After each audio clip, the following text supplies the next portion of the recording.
ভাই ও ভাই, তোমার তো দেখি লজ্জা শরমই নাই। সবই তো ঠিক আছে, লজ্জা শরম কোন দিকে গেছে? আও গেছে না, দেখ তো মাস্কারা না করছি। থাপড়াইয়া তোর কানকুটি ফাড়াই এলাম। কানকুটি ফাড়াই লাইলে আমি হুনুম কেমনে? তুই আমার সামনে টিক্কা যা। ভাই আসলেই তোমার লজ্জা শরম নাই, তুমি যা করছো।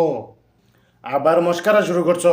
মস্কারা না, হাসাই কইতেছি, তুমি যা করছো। কি করছি? তুমি যা করছো।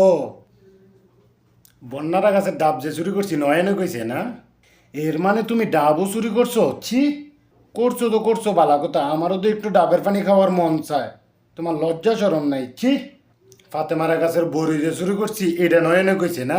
ভাই আসলেই তোমার লজ্জা শরম নাই। তাইলে তাইবেরা গাছের যে পেঁপে চুরি করছে এটা নয়নে কইছে না? ভাই তুমি তো জানো আমার পেটে সমস্যা, পেঁপেটা খাইলে আমার একটু উপকার হতো, তুমি কেমনে পারলা পেঁপেটা আমার না দিয়া খাইতা? মিশনের ফল সবাইরে খাওয়াইতে নেই, গত 7 দিনে আমি শুধু এই